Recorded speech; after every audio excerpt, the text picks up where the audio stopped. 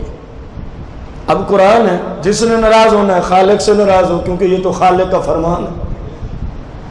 سورہ بقرہ ہے، آیت نمبر 170 ہے، گھر جا کے دیکھ لیجئے گا۔ معلوم ہوا جو کام ابے نے کیا ہو، اماں نے کیا ہو، دادے پردادے نے، اگر وہ خلاف شرع ہے تو مسلمان کو اس کام کو اس لیے کرنے کی اسلام اجازت نہیں دیتا کہ ابا جی جو اسی طرح کرتے تھے، فرمایا اس نے جو کرنا تھا کر لیا، اب تو نے بھی وہی کچھ کرنا ہے، وہ تو اپنے کیے کی سزا بھگت رہا ہے، کیا تو بھی اسی کے ساتھ وہیں جانا چاہتا ہے؟ اس کو جو شریعت کے مطابق علم نہیں تھا، حلال حرام کو پتہ نہیں تھا، تجھے تو اللہ نے علم دیا ہے، تجھے تو پتا ہے یہ حرام ہے، کس کو نہیں پتا کہ سونا پہننا؟ کتنے لوگ عمل کریں گے اس کے بغیر؟ جی منگنی نہیں ہوتی، نکاح ہی نہیں ہوتی۔ کب نہیں ہوتا؟ جب حرام والا نکاح کرنا ہو، حرام افعال کا ارتکاب کرتے ہوئے جب شادی کرنی ہو تب نہیں ہوتا۔ جب رسول اللہ کی شریعت والا نکاح ہو تو اس میں تو ویسے ہی حرام ہے، اس کو پہنانا جائز نہیں ہے۔ ایسے ہے کہ نہیں؟ اب یہ رسم ہے لیکن فرض سے اگلے درجے تک پہنچی ہوئی ہے۔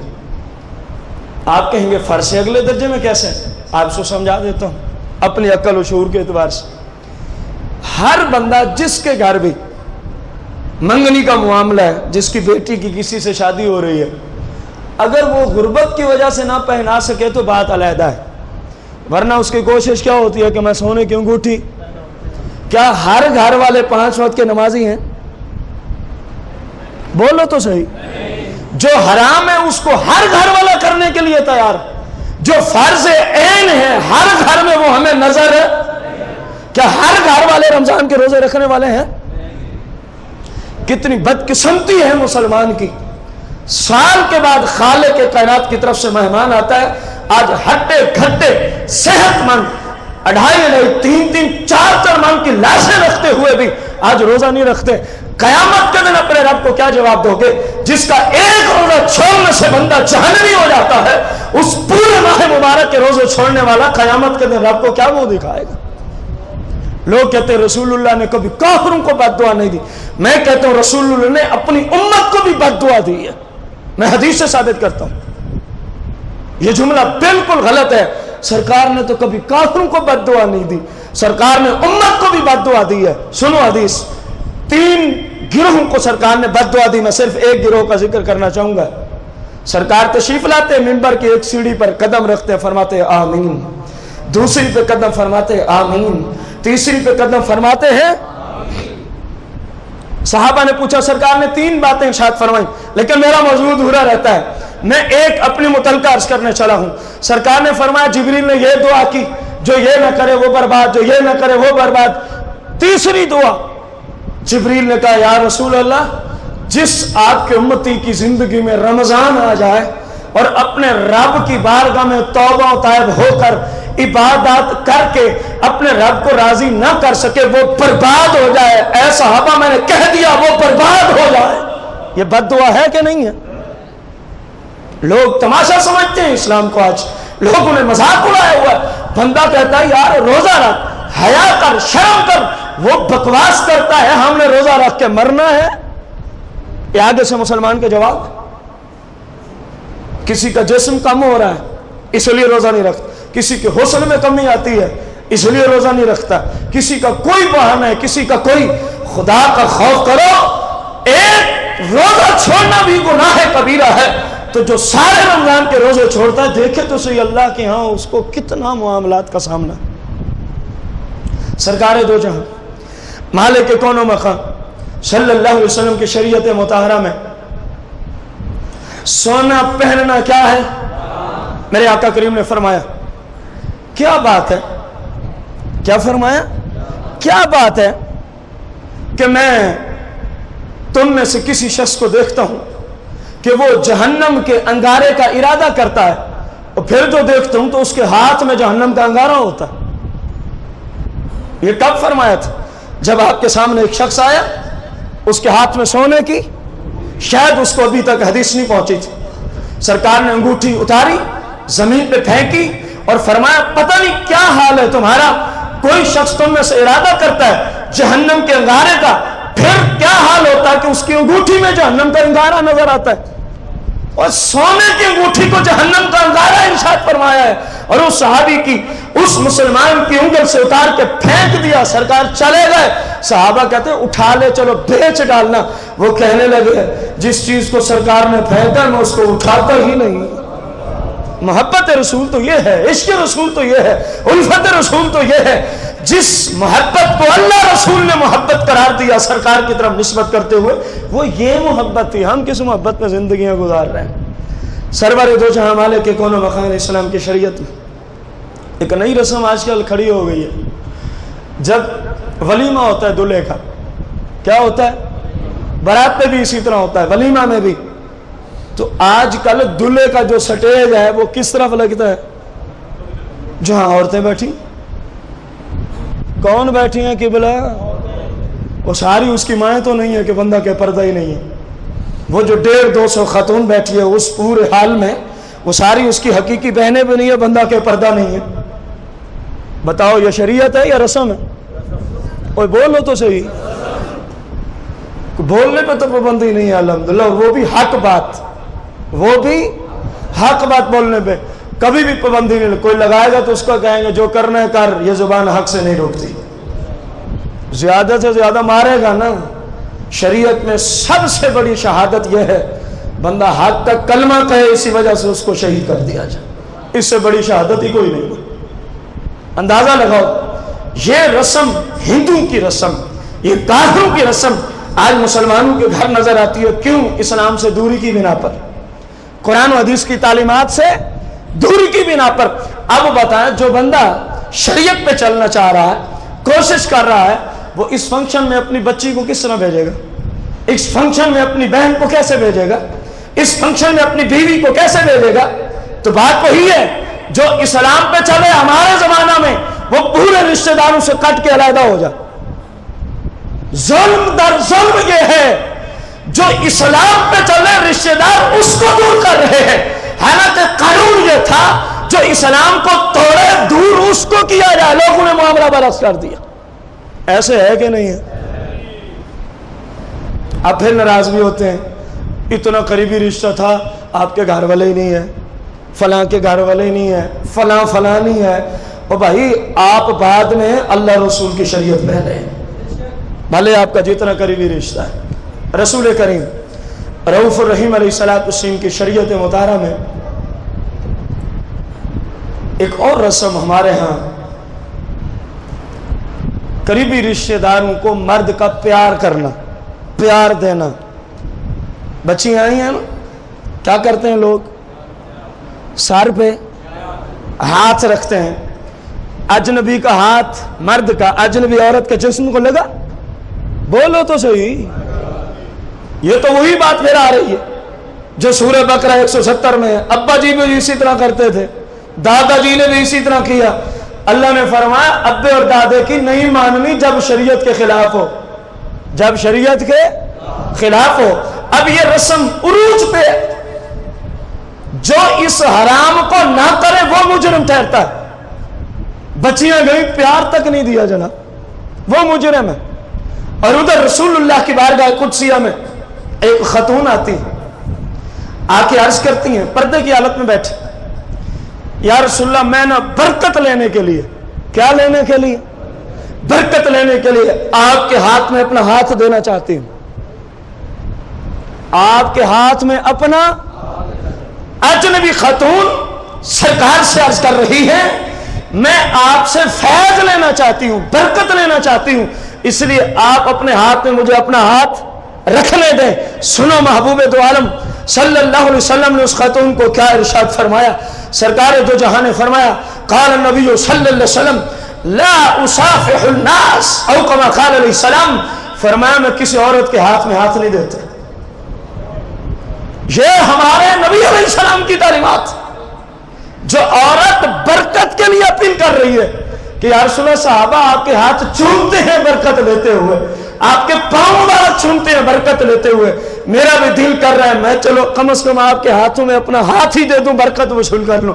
سرکار نے فرمایا لا اصافح الناس لا اصافح النساء او کما قال نبی علیہ السلام, فرمایا میں کسی اجنبی عورت کے ہاتھ میں اپنا ہاتھ دیتا.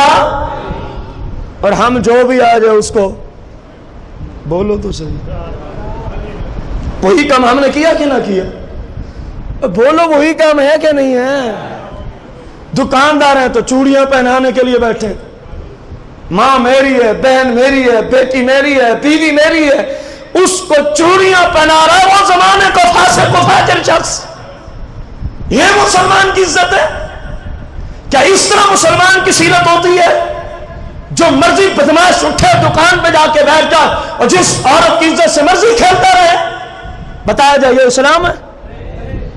جب نبی علیہ السلام جیسی ہستی برکت کے لیے اپیل کرنے والی عورت سے فرما رہے ہیں میں تیرے ہاتھ میں ہاتھ نہیں دیتا, تو میں اور آپ یا آج کے بابے وہ چور ڈاکو پیر یہ کون ہوتے ہیں؟ عورتوں کے جسم کو جناب عورتوں سے اپنے آپ کو دبوانے والے اور عورتوں کے مخصوص اعضاؤں تک اپنے شیطانی ہاتھ بڑھا کے دم کرنے والا یہ ہندو پیر کہاں سے نکلا ہے؟ یہ یہودی لابی کہاں سے اٹھا ہے جو آج میرے وطن عزیز کی ماں اور بہنوں اور بیٹیوں کی عزت سے کھیلتا ہے؟ بتاؤ یہ مسلمان ہے؟ اور ہم نے بھی تو حد کی ہوئی ہے نا, پیر سب گھر میں بیٹھے ہوئے ہیں, سارے نوجوان باہر ہیں. اور کیوں باہر آئے ہو؟ پیر سب تھکے ہوئے ہیں, میری بیوی انہیں دبا رہی ہے. لعنت ہے تیرے پیر پر, لعنت ہے تیری بیوی پر, لعنت ہے تیرے اس نظریے پر. اسلام میں یہ کبیرہ گناہ ہے جس کو تو پیر صاحب کی عزت سمجھتا ہے. خدا کی قسم ہے ایسے لوگ شیطانی پیر ہیں, شیطانی پیر ہیں, شیطانی پیر ہیں. ان لوگوں کا اسلام سے دور تک کوئی واسطہ. خدا را اپنی عزتوں کو محفوظ کرو. آج آئے دن اخبارات میں میڈیا پہ سننے کو ملتا ہے فلاں بابے نے فلاں کی عزت لوٹی ہے, فلاں پیر صاحب نے فلاں کی عزت لوٹی ہے. یہ کیوں ہوا ہے؟ نرم ہم ہوئے ہیں, انہوں نے پھر فائدہ اٹھانا شروع کر دیا. جب ہم اپنی عزتیں بھیجتے ہی نہ تو عزت کیسے لوٹتا؟ ایسے ہے کہ نہیں؟ ہمارے اندر کمی, خامیاں ہمارے اندر ہیں. اب جو نوجوان خوبصورت اور ہر اعتبار سے لباس کی دنیا میں ایسا لباس کہ دیکھنے والا پاگل ہو جائے, اور خصوصی کیبن میں جب بابے کے پاس پہنچے گی تو پھر یہی کچھ ہونا ہے. ایسے ہے کہ نہیں ہے؟ اور اس عورت کا نظریہ بھی یہ ہے جو بابا جی کریں وہ ٹھیک ہے. کیا ہے؟ اسلام سے دوری, اسلام سے دوری ہے. اگلی رسم, سرکار دو جہاں مالک کے کون و مقام علیہ السلام کی بارگاہ میں ایک شخص آتا ہے, اس کے ہاتھ میں پیتل کی انگوٹھی ہے. کس دھات کی؟ پیتل کی انگوٹھی پہنے ہوا ہے. سرکار نے فرمایا تجھ سے بتوں کی بو آتی ہے, مجھے تجھ سے بتوں کی بو آتی ہے مجھے. اس نے اس کو اتار دیا. پھر جو گیا لوہے کی انگوٹھی پہن کے آ گیا. سرکار علیہ السلام نے فرمایا پتہ نہیں کیا ہو گیا لوگوں کو کہ میں تمہارے ہاتھوں میں جہنمیوں کا زیور دیکھتا ہوں, تمہارے ہاتھوں میں جہنمیوں کا. اس نے اس کو بھی پھینک دیا. عرض کی یا رسول اللہ پھر پہننی کس دھات کی انگوٹھی ہے؟ سرکار نے فرمایا چاندی کی ایک انگوٹھی. آج کل کے جو اوزان ہیں ان میں 4.5 ماسے سے کم ہو, زیادہ نہ ہو, اس کی مرد کو اجازت ہے. نگ کے علاوہ نگ کا وزن جتنا مرضی ہو ٹھیک. دیکھا آپ نے امت کو, دیکھیں پیتل لوہا تانبا کتنی کثرت سے ہمارے ہاں نوجوان استعمال کرتے ہیں, ہے کہ نہیں ہے؟ سرکار کیا فرما رہے ہیں؟ ایک طرف فرمایا بتوں کو بھی بھو آتی ہے, دوسری جانب فرمایا پتہ نہیں کیا ہو گیا جہنمیوں کا زیور تمہارے ہاتھوں تک آ پہنچا ہے. جہنمیوں کا زیور تمہارے ہاتھوں تک آ پہنچا ہے. رسول کائنات فخر موجودات علیہ السلام کی شریعت مطہرہ کی روشنی میں اگلی گندی ترین رسم جو ہمارے رمضان المبارک کے خطبات کے آخری جمعہ کو انشاءاللہ اس پہ تفصیلی کلام ہے, لے پالک کو وراثت سے حصہ ملنا، لے پالک کو وراثت سے حصہ ملنا اسلام کے سخت خلاف ہے، اسلام کے سخت۔ لے پالک پر پالنے والے کا نام والد کی جگہ استعمال ہونا اسلام میں حرام ہے، اسلام میں کیا ہے؟ لیکن دونوں باتیں ہمارے زمانے میں عروج پر ہیں، ہمارے زمانے میں کیا ہے؟ عروج پر ہے۔ ایسے ہے کہ نہیں ہے؟ اس کے مفصل احکامات آخری جمعہ سے شروع ہوں گے، پھر جب تک چلتے جائیں گے قسط وار انشاءاللہ ان کو آگے چلائیں گے۔ رسول کائنات فخر موجودات علیہ السلام کی شریعت مطہرہ کی روشنی میں اگلی جو ہمارے ہاں ایک رسم عروج پر ہے وہ یہ ہے کہ جب چاند گرہن ہوتا ہے، کیا ہوتا ہے؟ سورج گرہن ہوتا ہے، تو جو بچیاں حمل کی حالت میں ہوتی ہیں ان پہ اب پابندیاں شروع، بیٹھنا نہیں، لیٹنا نہیں، سونا نہیں، کوئی چیز چھری وغیرہ سے کاٹنی نہیں، چلتی رہو، بھلے وہ 10 گھنٹے رہے آپ چلتی رہو۔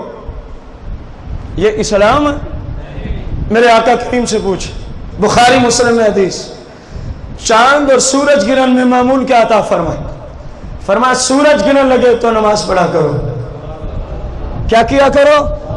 جب نماز پڑھیں گے تو اتحیات میں بولو تو صحیح، بیٹھیں گے، اور کتنی نماز ہے؟ 2 رکعت۔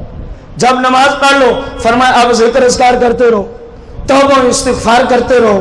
توبہ چاند گرہن میں ہے ہی سارا توبہ استغفار، فرمایا بیٹھو اللہ کی بارگاہ میں توبہ استغفار کرو۔ اور لوگوں نے کیا کہا؟ آپ بیٹھ نہیں سکتے، آپ لیٹ نہیں سکتے، حالانکہ لیٹے ہوئے بھی توبہ استغفار کرنا جائز ہے۔ آپ تھک گئے بیٹھے بیٹھے، درود و سلام توبہ استغفار سے لیٹ کے شروع کر دیں۔ میرے آقا کریم تو لیٹ کے قرآن شریف بھی پڑھا کرتے تھے۔ میرے بھائی یہ سب توہمات ہیں، خلاف شرع رسومات ہیں، اسلام کا ان سے دور تک کوئی تعلق نہیں ہے۔ بہت ساری باتیں رہ گئیں لیکن وقت ہمارا کیونکہ پورا ہو گیا۔ خالق کے کائنات سے دعا گو ہیں جو ہم نے آج دین کی روشنی میں پڑھا ہے، اللہ تعالی ہم سب کو عمل کی توفیق عطا فرمائے۔